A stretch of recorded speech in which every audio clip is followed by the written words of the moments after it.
तर न्यूज मराठी 24/7 माध्यमातून तर पाहायला विसरू नका आवाज जनतेचा. रोज रात्री 8 वाजता फक्त न्यूज मराठी 24/7 वर. सविस्तर चौधरी आहे. आम्ही चंद्रपूर जिल्ह्यातील चेंबूर तालुक्यातून इथे आलेलो आहे 6 डिसेंबर करिता आणि इथे महापरिनिर्वाण दिनानिमित्त आलाय. इथे सोयीसुविधा खूपच चांगल्या आहेत. मागच्या वेळेस आम्ही आलो त्याच्यापेक्षा यावर्षी खूप सुविधा चांगल्या आहे. यावर्षी सगळ्या गोष्टी अवेलेबल आहे आणि जेवणाची सुद्धा नागरिकांना भरपूर आणि झोपण्याची सुद्धा चांगली व्यवस्था केलेली आहे यावर्षी तरी. आणि आम्ही 1 तारखेला आलो, 6 डिसेंबरला कार्यक्रम आहे तरी आम्ही बाकीच्या या निमित्ताने औचित्य साधून आम्ही बाहेर गावला आम्हाला म्हणजे मुंबई संपूर्ण परिसर फिरायला मिळत आहे. त्याच्यामुळे ही चांगली गोष्ट आहे. अशासाठी आलो आम्ही. गडचांदूर. माझं नाव प्रकाश माझं नाव आहे प्रकाश डोंगरे. मी आलो आहे गडचांदूरवरून. ट्रेननं इथं आलो, पहिलीदा आलो आणि इथून बघितलं, खूप छान वाटलं मला. इथं येऊन मला की खूप लोक मिळाले आणि बघितलं आणि सगळ्यांची सुविधा इथं चांगली होत आहे. जेवण खावण आणि पाणी वगैरे आणि इथून मला छान वाटलं सगळ्यांना बघून. चंद्रपूर जिल्हा, रायनार गडचांदूर, मानिगड फॅक्टरी. आपण इथे आले 6 तारखेला ना 1 तारखेला निघलो, 2 तारखेला पोहोचलो.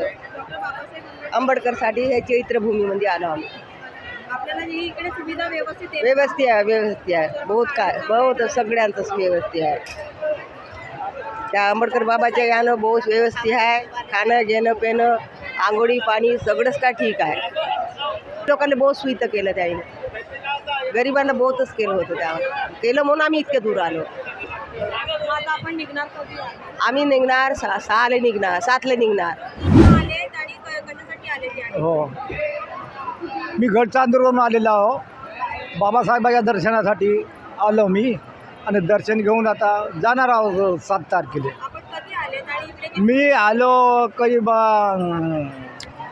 1 तारखेला आलो. मग 1 तारखेपासून आले. आपल्याला जी महानगरपालिका सुविधा व्यवस्थित देण्यात आली आहे या ठिकाणी. हो जी, कोणती मिळेल कायची मग आता अंगराळे एखादी बिलांकीट नाही, काही नाही.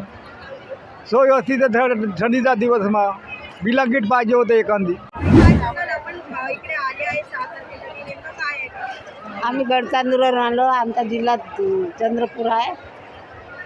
तिथून आम्हाला भेटली बल्लारशाला 1 तारखेला. तिथून मग बदलवलो वर्ध्याला. तिथून दुसऱ्या गाडीनं आलो. ते चांगली सुविधा आहे. चांगलेच आलो आम्ही. 6 डिसेंबरसाठी आलो. डॉक्टर आंबेडकरचा 6 डिसेंबर आहे म्हणून आम्ही आलो.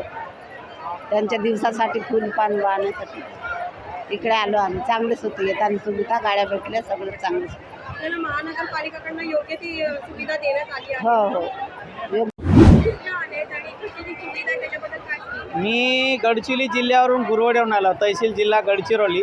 तिकडून 9 किलोमीटर अंतर आहे. त्या गावावरून मी गुरवड्यावरून आला. आपण इकडे आले कशी सुविधा वगैरे? सुविधा नागपूरपासून आपण गाडीनं आलो, तिकडून रेल्वेनं. चांगली सुविधा आहे. किती दिवस झाले इकडे आले? 1 तारखेपासून येऊन आहात तुम्ही. 1 तारखेपासून.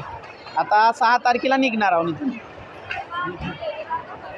आधीचं वातावरण हे चांगलं होतं. आधीच्या वातावरणापेक्षा आताचं वातावरण लय गढूळ झालेलं आहे. देशात राजनीती, गुंडागिरी. म्हणजे आज लोक किती त्रास मध्ये राहतात आणि हे सर्व आपलं त्रास आहे पॉलिटिशियन लोकांसाठी, बाकी दुसरा काहीच नाहीये. पूर्वी जी मुंबई होती त्याचा हिशोब आता काय तसं राहिलेलं नाही. सगळं सरकार जिस तरह से सरकार को चलाना चाहिए उस तरह से सरकार नहीं चला पा रही है. इसमें ईमानदारी कहाँ दिखा रही है सरकार? आप ये बताइए. सरकार तो अच्छी है, उससे कोई लेना देना नहीं. तर न्यूज मराठी 24/7 माध्यमातून तर पाहायला विसरू नका आवाज जनतेचा. रोज रात्री 8 वाजता फक्त न्यूज मराठी 24/7 वर.